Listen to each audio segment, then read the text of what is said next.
ना पाकिस्तान इंडिया की आवाम का दुश्मन है, ना इंडिया की आवाम पाकिस्तान की आवाम की दुश्मन है। एक गवर्नमेंट है जिसको मोदी सरकार कहा जाता है, ये उसका झगड़ा है। ये अपनी आवाम को दिखाना होता है कि जी हम भारत के लिए बहुत कुछ कर रहे हैं, लेकिन मेरा ख्याल है पहले जैसे हालात नहीं है। भारत की आवाम भी अब समझ गई है कि मोदी सरकार जो है वो इलेक्शन के लिए इस तरह की हरकतें करती है। आवाम जो है वो मीम्स बनाने में बड़ी माहिर है और मीम्स बना रहे हैं कि पाकिस्तानी सिवाय बेबियों के जो है वो किसी से नहीं डरते। आपके पास 4 बेबी हैं, आप डरते हैं बीवियों से? देखें, डरता होता तो दूसरी शादी कैसे करता, फिर तीसरी कैसे करता।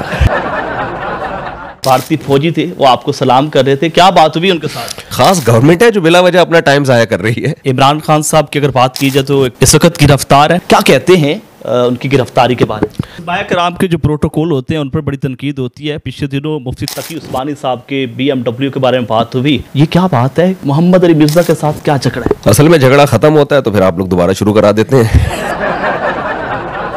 बिस्मिल्लाहिर्रहमानिर्रहीम। दुनिया भर में देखें और सुनने वालों को इशारा अलबारी का सलाम और आप देख रहे हैं पायनियर वर्ल्ड न्यूज़। पाकिस्तान की मौजूदा सूरत हाल आपके सामने है कि रात को जो है भारत ने एक बेहुदा हरकत की और बुज़दिलाना हरकत रात की तरीके में जो है पाकिस्तान पर हमला किया, जिसमें 8 के करीब जो है मासूम शहरी जो है वो शहीद हुए। 30 के करीब जो है वो इस वक्त पाकिस्तानी मासूम शहरी जो है वो जख्मी हैं। इस बारे में जो है उलमाए कराम क्या कहते हैं? मुफ्ती तारिक मसूद हमारे साथ मौजूद हैं। कुछ रोज़ पहले इनकी एक वीडियो भी वायरल है सोशल मीडिया पर, जब ये वाघा बॉर्डर पर मौजूद थे और ललकार रहे थे भारत को। इनसे बात करते हैं, इनसे जानते हैं। अस्सलाम वालेकुम। वालेकुम अस्सलाम जी।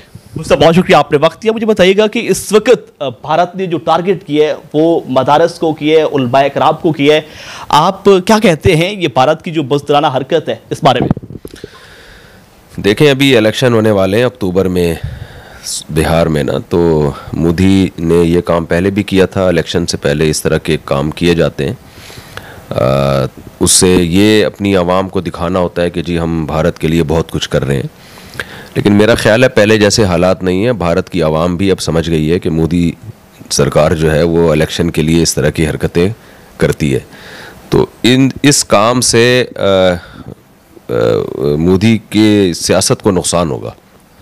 जिस तरह पाक फौज ने जो है रात जो है बेहतरीन जवाब दिया है, पाक फौज की इस काविश पर क्या कहते हैं? हौसला अफजाई की ज़रूरत है, माशाल्लाह अप्रिशिएट करते हैं हम। फ़ौरन जवाब दिया उन्होंने, जहाज़ गिरा दिए, तो बहुत अच्छा माशाल्लाह। सब यानी कौम का दिल जीता है पाक फ़ौज ने। और देखें, हम पाकिस्तान का मौक़िफ़ वाज़े है। पाकिस्तान के जितने भी मीडिया चैनल हैं या ISPR है, वो सब का मौक़िफ़ बिल्कुल वाज़े है कि हम जंग में पहल नहीं चाहते, लेकिन अगर हुई तो हम भरपूर जवाब देंगे। तो हुआ, उन्होंने पहल की और फ़ौज ने भरपूर जवाब दिया। इस वक्त जो सूरत हाल है और जिस तरह बताया जा रहा है कि 2 जो है मदारस पर हमला हुआ और वो चाहते हैं कि सबसे पहले उलमाए कराम को टारगेट किया जाए, मदारस को टारगेट किया जाए। और ज़हरी बात है कि जब भी इस तरह के मामलात होते हैं उलमाए कराम सामने आते हैं, मदारस के वो लोग सामने आते हैं जिन्होंने हमेशा पाकिस्तान जिंदाबाद का नारा लगाया है। तो क्या समझते हैं इस तरह जो भारत की बुज़दिलाना हरकत है इस पर उलमाए कराम खामोश हो जाएंगे? नहीं, इससे तो उलमाए कराम क्यों खामोश होंगे, बल्कि जो चुप है वो भी आवाज़ उठाना शुरू कर देंगे।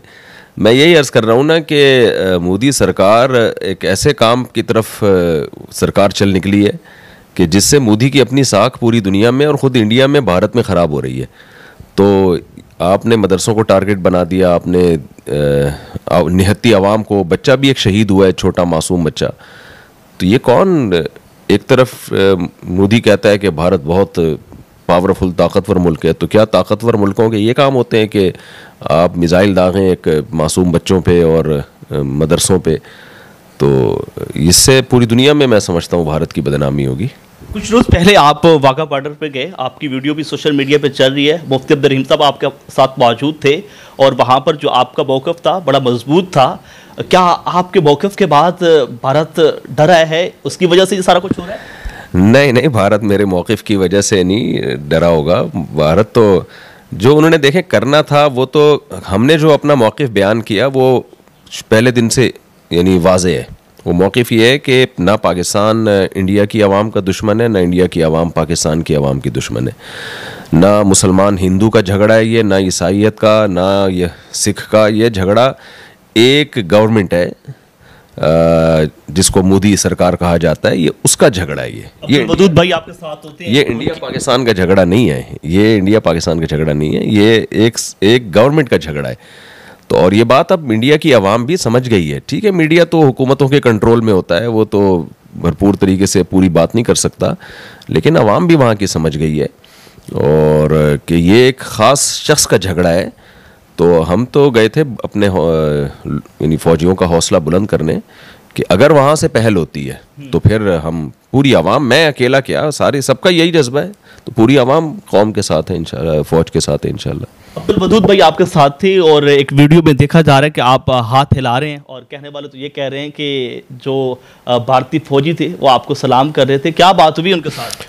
नहीं, मैं वाघा बॉर्डर पे जब यूँ सलाम कर रहा था, उस तरफ इंडियन बैठे हुए थे। अच्छा। तो मैं उनको टाटा कर रहा था, सलाम कर रहा था। देखिए, ताल्लुकात हमारे वहाँ भी हैं, हमारे तो आधे से ज़्यादा रिश्तेदार इंडिया में रहते हैं, तो हम तो कहीं भी जाते हैं इंडियन हमें देख के खुश होते हैं, चाहे वो हिंदू हो चाहे वो, मैं तो सिख लोग कितना मिलते हैं एयरपोर्ट पे हम जाएं, कितना रिस्पेक्ट देते हैं, ईसाई भी। तो इंडिया पाकिस्तान की जो आवाम है ना, वो टाटा ही करते हैं एक दूसरे को। ये खास गवर्नमेंट है जो बिला वजह अपना टाइम ज़ाया कर रही है सही ना, इलेक्शन के चक्कर में।